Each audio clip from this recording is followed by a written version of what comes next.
What is up, everyone? Welcome back.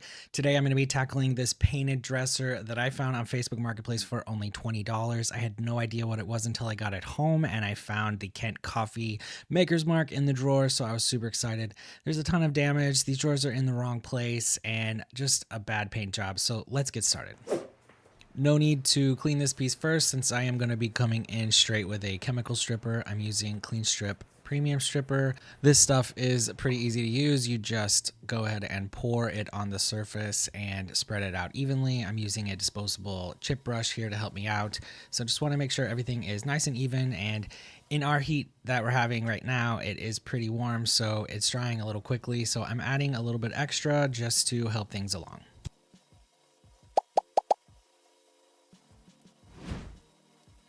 You can see the paint starting to crackle up, and after just a few minutes it is ready to go. I'm just using my 5-in-1 tool here very gently to scrape off the paint, and I am super happy at what I'm finding. I did some research on this dresser and I knew it was going to be a walnut veneer with some elm accents. It also says that on the back, but I was not sure about the quality of the veneer that was going to be under here.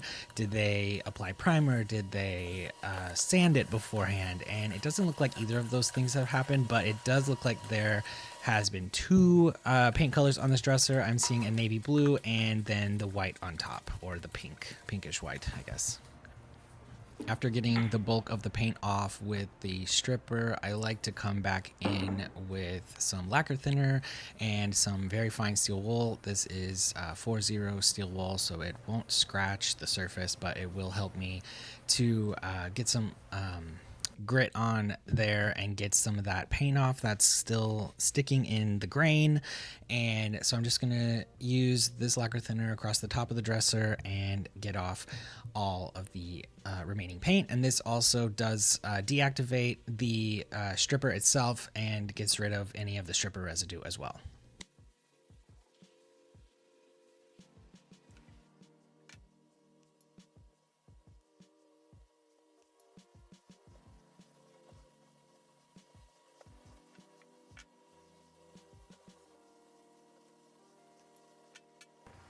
Next, I will move on to stripping the drawer fronts with the same process that I did for the top. So I will apply the paint stripper with my chip brush and let it sit for a few minutes before coming back with my 5-in-1 tool to scrape everything off. I love watching the time lapse of the paint crackling up. It's pretty cool. So I also knew that the veneer was going to be vertical on the top and bottom of the handle. So I'm just being very, very gentle on that first scrape because I'm going against the grain. So normally you want to go with the grain as much as possible. So then I'm just coming back and getting everything off as much as I can around that handle and on both parts of the drawer.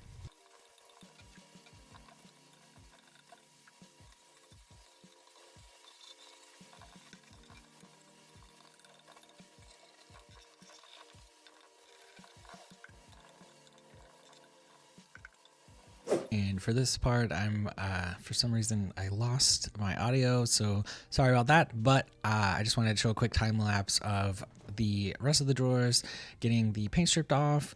There is a lot of paint that's still stuck down in some of the little creases and areas against the area where the handle meets the drawer front. I tried to figure out if I could take those off because I figured it would be much easier, but they were glued down in a little groove and I didn't want to risk breaking anything. So I'm just going to go around carefully with my 5-in-1 tool, and then again I'll come back with the lacquer thinner to really get down in there with my steel wool and get out all of the paint.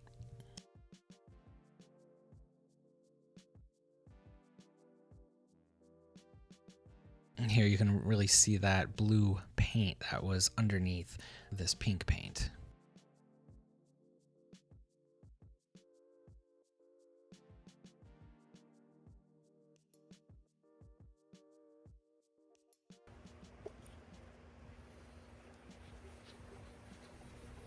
And coming in with the steel wool and lacquer thinner.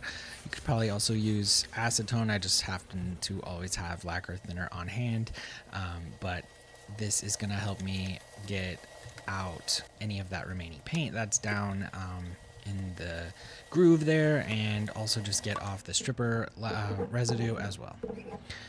Now there is still some stubborn areas, so I'm got a little detail scraper that I'm going to use, and I'm just adding a little more lacquer thinner to help soften up that paint to be able to get that out. Because the paint stripper is so messy, I'm just going to alternate here to my scraper for this edge banding to just show a different way of stripping the paint. I'm not the best at using this scraper, so I'm trying to get a little more practice and figure out the best way to use it.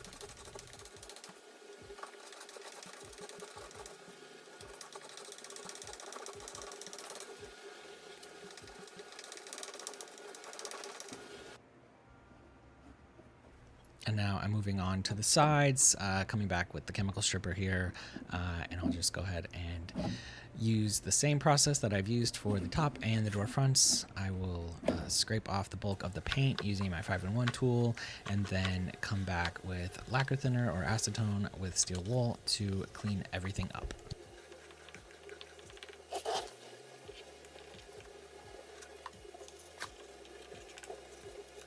All right, that's a wrap on day one. I have everything stripped except for the legs, and I got the drawers all situated in the spaces that they belong.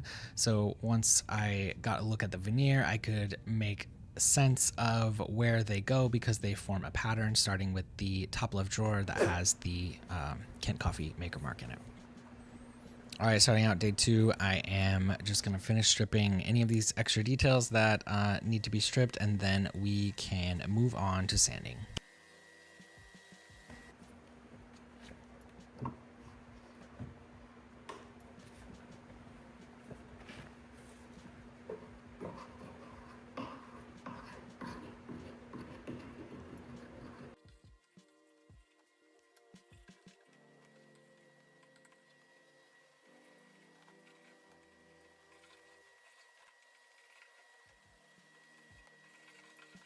All right, we have reached the sanding phase of this project. So I'm just going to use a combination of tools. I have my surf prep sander for getting into the detailed areas. I'll be using an orbital sander as well, just to do larger surfaces, to make it quick work of the larger surfaces. And I'll be using some scraping tools as well, just to get into the corners. So I'll be going through the grits here, so I'm starting at 120 and or 80 in some areas depending on how stubborn this remaining finish is. And then I'll come through with the next grit and finish up with 180. So my understanding is that you can move up the grits by half of the current grit. So if you start with 80, half of 80 is 40. So add that to 80 and that gets you to 120. So that's your next grit. I know a lot of people move from 120 to 150 just because the 150 exists, I guess, but using that same philosophy, 120 divided by 2 is 60. So 120 plus 60 is 180. So you can go from 80 to 120 to 180, and then similar, if you want to go past 180, you can do that. I think the next would be 220 normally, but I guess technically you could go to 260 if that exists. I'm not sure. So anyway, coming back here, just getting all of the little areas, trying to get all the paint off of everything before I stain.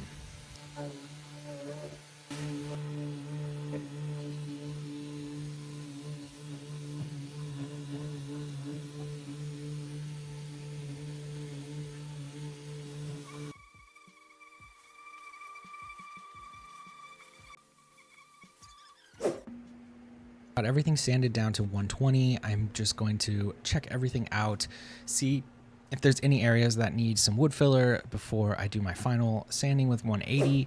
And I did find some spots that need it, so I'm using this walnut wood putty, and this will be good because it's close to the color of the wood, and then once I stain it, it should blend in pretty well. I added some wood filler to parts of the top and some of the drawer fronts, and now after it has dried, I am coming with a 180 grit to finish off the sanding for everything.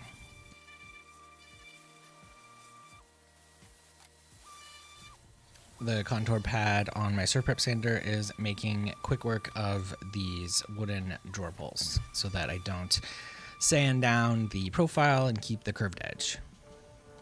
This sander is also great because it is small and has a square profile so that I can get right up against the drawer handles since I wasn't able to take them off.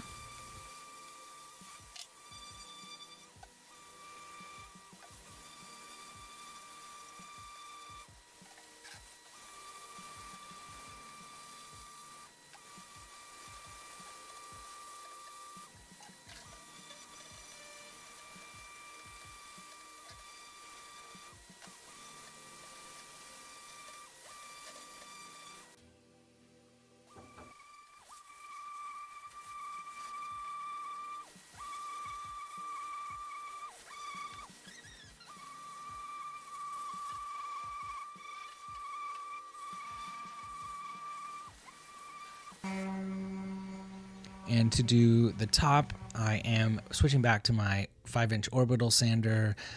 This makes quick work of the large flat area. The 180 that I'm using here is going to smooth out the scratch patterns that were made from the previous grits, and then also sand back my wood filler for the areas that needed it.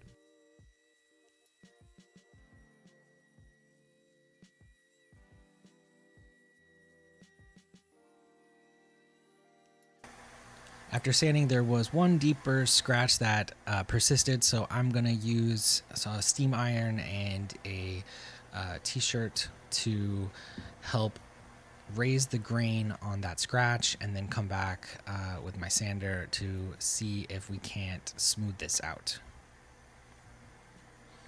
So just do a couple of passes here, making sure to get some steam down into the wood fibers. And it feels a little raised, so we'll come through back with 180 again, just to see if we can't shave off that scratch. And it's just barely there, but I think it looks much better than it did. Now that everything is sanded to my highest grit, I am going to clean off the surfaces with some denatured alcohol. This will remove all the sanding dust and any oils or anything else that may have landed on here in the meantime. It'll also highlight any areas that might need more sanding, and then we can move on to applying the stain.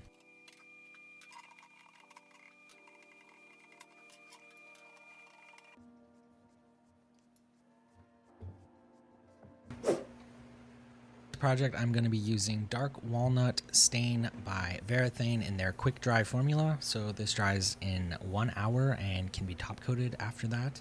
So I'll apply it with a t-shirt cloth here, and I like to coat in circles just to work everything into the wood grain, and then I will kind of smooth it out in the direction of the wood grain before letting it sit for just a moment and then wiping it back.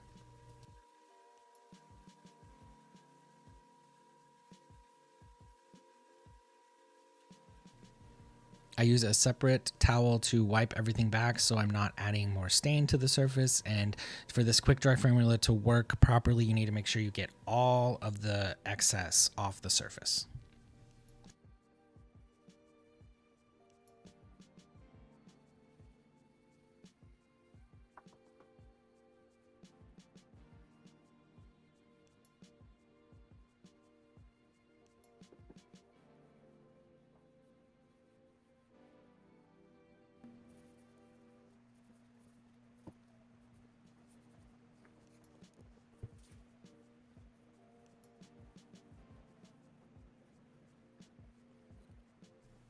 So like I mentioned, the dresser is elm and walnut, and I believe the veneers are walnut, and the legs and the trim pieces and the handle on the drawers are the elm.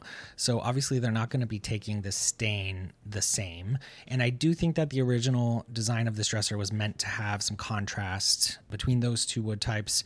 So I'm not too concerned about trying to make everything match exactly, but I do think that this staining process is going to help just a little bit, but also I'm going to add a toner to my top coat. So after letting everything dry for the required amount of time, I have added some dark brown dye stain to my top coat, and I'll do one layer over everything with this toned top coat. This will help just to give a cohesive sort of first layer to everything.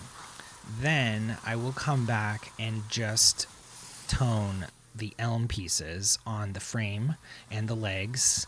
And then to finish everything off, I will do a clear final coat just to add some additional protection.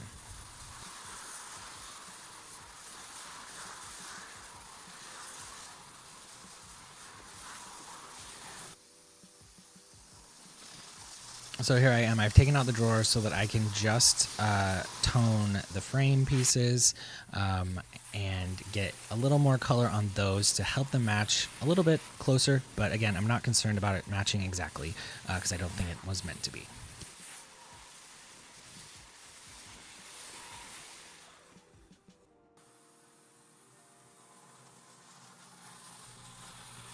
And now that I have finished the extra toning, I have changed out my top coat to just the clear top coat with no toner in it, and I'm going to apply a couple of coats of this to everything else.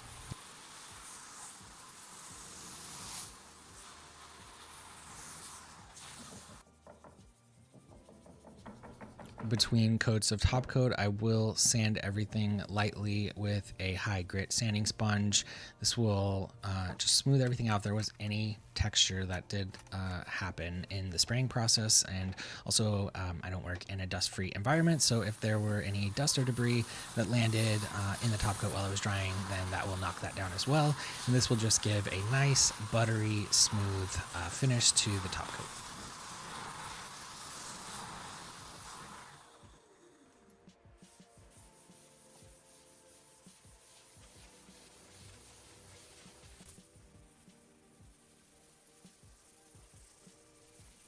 This in-between sanding does knock up a little bit of dust, so you just want to make sure you wipe all that back before applying your next coat. This last coat I'm applying a little thicker than the others. I just want to fill in a little bit of that wood grain and make sure to get a nice protected even layer on this top. Let's do some finishing touches here. I'm using Howard's Feed-In Wax to condition the drawers with my palm brush from Chalk Mountain Brushes. I get both of these on Amazon, and I will link them below. I love this little palm brush. It really just is easy to hold, and it really works the product into the wood and makes it look really nice. And I am going to remove these liners. I left them in during my process just so that they protected the drawers from getting dirty. So now they are ready to be conditioned. I wasn't really sure what was under them, but this nice mahogany wood in the bottom of the drawers looks great. I am noticing that I had a little bit of mess there on the back, so I just gonna sand that off and then apply the Feed-In Wax to everything. Then I'll come back to wipe off any of the oily residue with a clean cloth.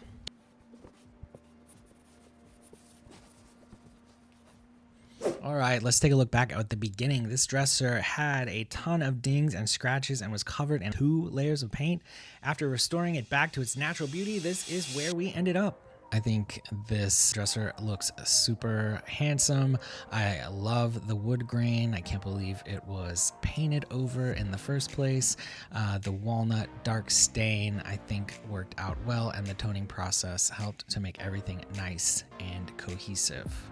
I'd love to hear your thoughts on how I did, and also let me know if you think this looks better in its natural state or if it should have been repainted. As always, thank you so much for watching, and we will see you next time.